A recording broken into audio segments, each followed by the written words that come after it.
What's up one and all, my name's Kanan and I've handpicked 10 of my must-play Switch games for your enjoyment. Don't forget to like and subscribe for weekly video updates, and let's get going, shall we? First off, I have to start with Children of Mortar, one of my most favourite games of all time. A top-down twin-stick roguelike type of game that is absolutely amazing to play, but it's the story and the way it's told that really stands out here and the most memorable thing that you'll take away from it.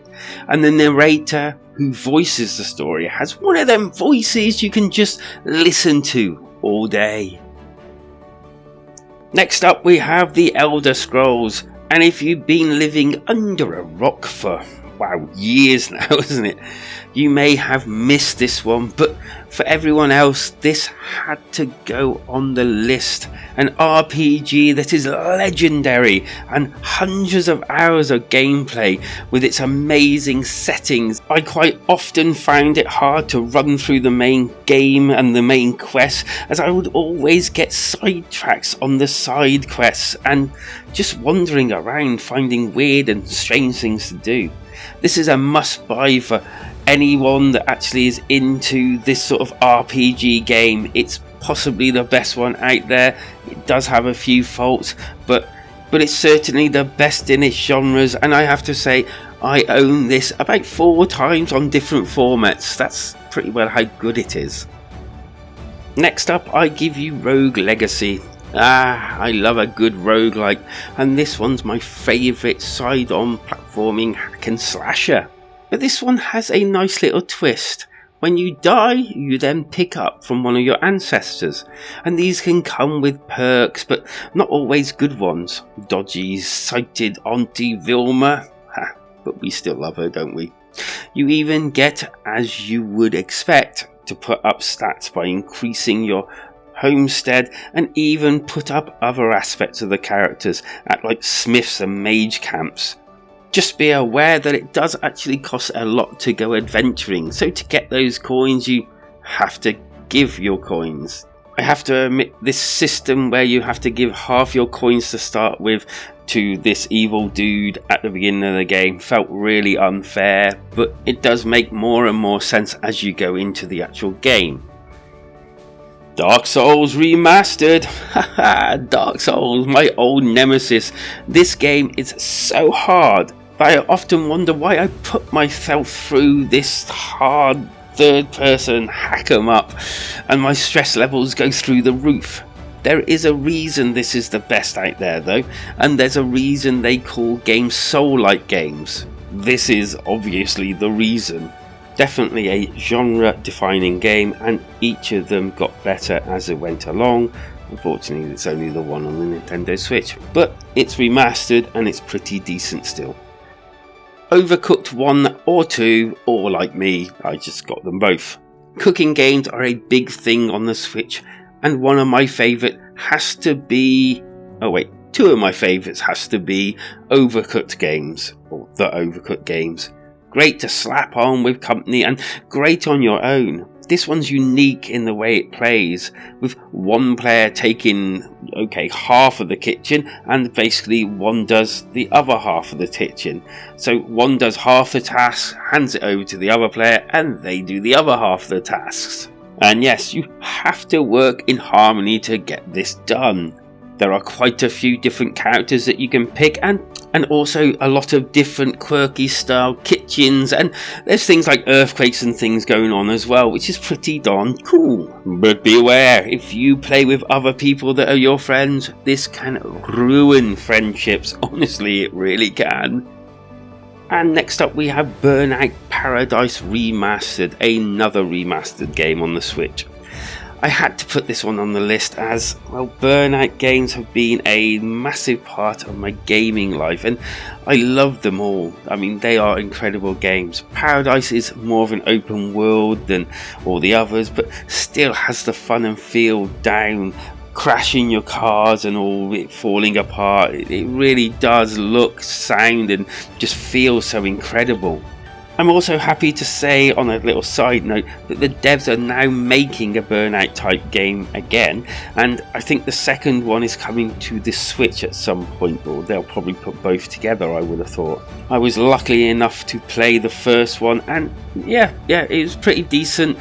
Back to the basics of just racing, but hopefully they'll bring that to the Switch if anyone loved the old style Burnout games. And after that racing, I think we need a bit of tactical. Both South Park games, Stick of Truth and Fractured But Whole. These games are turn-based comedy genius, and what do you expect from the franchise? Really, it's like playing an episode, sort of. Obviously age restricted, but it's a great game. I played both from start to finish in a matter of days. Turn-based gaming has never been so much fun and well written than this. I've never experienced anything like it. It's just so good. And I was also surprised of how intense these turn-based battles can actually be, and how in-depth the powers and everything you can have as well. And talking about comedy, we have Broforce. Not my most favourite game when I first played this in single player, I have to say, but I think that kind of misses the whole point of this game. I think it's meant to be played in multiplayer. Apart from the multiplayer, this one is a side-scrolling platformer shooter, and with so many nods to films and TV stars, it's half the fun getting new characters and working out who they are. The battles and levels can get really intense, especially when you're trying to work out where your character is sometimes, because it can get really hectic and kind of like you lose yourself in it, especially when you've got other characters, player characters running around at the same time. For me, this is definitely a winner, but only in multiplayer.